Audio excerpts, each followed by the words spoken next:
নমস্কার বন্ধুরা, জয়াস কিচেনে আমার পুরনো বন্ধু আর নতুন বন্ধুদের জানাই স্বাগত আর অনেক অনেক ভালোবাসা। তো বন্ধুরা, আপনারা সবাই কেমন আছেন? আশা করি সবাই ভালো আছেন। আর সামনে পুজো আসছে, সবাইকে তো ভালো থাকতে হবে। আজ আমি সম্পূর্ণ নিরামিষ পদ নিয়ে এসে হাজির হয়েছি। আজ আমি বানাবো পেঁপে আলু ছোলা দিয়ে ডালনা। খেতে তো অসাধারণ লাগে। সামনেই দুর্গা ষষ্ঠী। আপনারা ওই দিনকে যদি এই রকমভাবে নিরামিষ পদটা রান্না করেন, খেতে খুব ভালো লাগবে। লুচি, রুটি, পরোটার সঙ্গে খুব ভালো লাগবে। ভিডিওটা প্রথম থেকে শেষ পর্যন্ত দেখার অনুরোধ রইল। আশা করি আপনাদের ভালো লাগবে। এই রকমভাবে যদি পেঁপেটা ডালনাটা করেন, দেখবেন খেতে দুর্দান্ত লাগে। তো চলুন শুরু করা যাক। পেঁপের ডালনা বানানোর জন্য আমি এখানে পেঁপে নিয়ে নিয়েছি। এখানে 250 গ্রামের মতো পেঁপে আছে। পেঁপেটাকে আমি টুকরো টুকরো করে কেটে নিয়েছি, ডুমো ডুমো করে। আর নিয়ে নিয়েছি আলু। এখানে আমি বড় একটা আলু নিয়েছি। আলুটাকে এরকম ডুমো ডুমো করে কেটে নিয়েছি, প্রায় পেঁপেরই সাইজের। আর নিয়েছি ছোলাটাকে আমি নুন জল দিয়ে একটু সেদ্ধ করে নিয়েছি। প্রথমে গ্যাসের ওপর আমি একটা কড়া বসিয়ে দিয়েছি। কড়াতে বেশ কিছুটা সর্ষের তেল দিয়ে দিলাম। তো বন্ধুরা, আজকের আমি সর্ষের তেলেই রান্নাটা করব। এবারে আমি কেটে রাখা আলুগুলো দিয়ে দিলাম। দিয়ে তেলের মধ্যে দিয়ে ভালো করে নাড়াচাড়া করে আলুগুলোকে আমি লাল লাল করে ভেজে নেব। আলুগুলো লাল লাল করে ভাজা হয়ে গিয়েছে। এবারে আমি আলুগুলোকে তুলে নেব। আলুগুলো ভেজে তুলে নিয়েছি। এবারে আমি দিয়ে দেব পেঁপে। কেটে রাখা পেঁপেগুলো দিয়ে দিলাম। দিয়ে একটু ভাজাভাজি করে নেব। পেঁপেটা হালকা করে ভেজে নিয়েছি। এবারে তুলে নেব। পেঁপেটা ভেজে তুলে নিয়েছি। এবারে আর একটু সর্ষের তেল আমি কড়াতে দিয়ে দিলাম।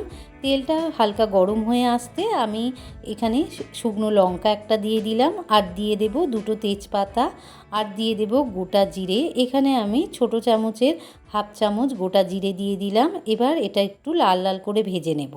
ফোড়নটা বেশ লালচে হয়ে এসেছে আর ফোড়ন থেকে বেশ একটা গন্ধ বেরিয়েছে। এবারে আমি দিয়ে দেব টমেটো, আদা আর কাঁচা লঙ্কার পেস্ট। এখানে আমি ছোট একটা টমেটো নিয়ে নিয়েছি আর 2 কাঁচা লঙ্কা আর 2 কুচি আদা ভালো করে পেস্ট করে নিয়েছি, সেটা দিয়ে দিলাম। আর দিয়ে দেব আদা বাটা ধোয়ার জল। জলটা দিয়ে বেশ করে নাড়াচাড়া করে একটু কষিয়ে নেব, যাতে আদার কাঁচা গন্ধটা ছেড়ে যায়। এবারে দিয়ে দেব হলুদ। এখানে আমি ছোট চামচের 1/2 চামচ গুঁড়ো হলুদ দিয়ে দিলাম গুঁড়ো লঙ্কা, ছোট চামচের 1/2 চামচ গুঁড়ো লঙ্কা। ঝালটা আপনারা বুঝে দেবেন। আর দিয়ে দেব স্বাদ মতো লবণ। দিয়ে সমস্ত মশলা আদার সঙ্গে ভালো করে কষিয়ে নেব যতক্ষণ পর্যন্ত তেল ছেড়ে না দিচ্ছে। মশলাটা ভালো করে কষানো হয়ে গিয়েছে আর মশলা থেকে বেশ তেলও ছেড়ে দিয়েছে আর মশলা থেকে একটা ভালো গন্ধও বেরিয়েছে। এবারে আমি দিয়ে দেব চিনি। এখানে আমি ছোট চামচের 1 চামচ চিনি দিয়ে দিলাম। তো বন্ধুরা, চিনিটা আপনারা আপনাদের মতো করে দেবেন। আপনারা যেরম মিষ্টি খান সেরম দেবেন। তো চিনিটা তো দিতেই হবে, নিরামিষ তরকারি তো চিনি না দিলে ভালো লাগবে না, খেতে টেস্ট আসবে না। চিনিটা দিয়ে কয়েক সেকেন্ড আমি নাড়াচাড়া করে নিলাম। তো বন্ধুরা, এখানে আপনারা জিরে গুঁড়ো দিয়েও করতে পারেন, কিন্তু আমি আজকের আদা বাটা দিয়েই করেছি। এবারে আমি দিয়ে দেব ভেজে রাখা আলু আর পেঁপেটা দিয়ে মশলার সঙ্গে ভালো করে মিশিয়ে নেব। এবারে দিয়ে দেব ছোলা। আমি এখানে যেটা সেদ্ধ করে রেখেছিলাম ছোলাটা, সেই ছোলাটা দিয়ে দিলাম। ছোলাটা দিয়ে আলু আর পেঁপের সঙ্গে মশলার সঙ্গে ভালো করে মিশিয়ে নিয়ে 1 মিনিট কষিয়ে নেব। ছোলা, আলু আর পেঁপেটা ভালো করে কষিয়ে নিয়েছি। এবারে আমি দিয়ে দেব উষ্ণ গরম জল। এখানে আমি আগে থাকতে একটু গরম জল করে রেখে দিয়েছিলাম, সেটাই দিয়ে দিলাম। এবারে একটা চাপা দিয়ে আমি 5 থেকে 7 মিনিট ফুটিয়ে নেব।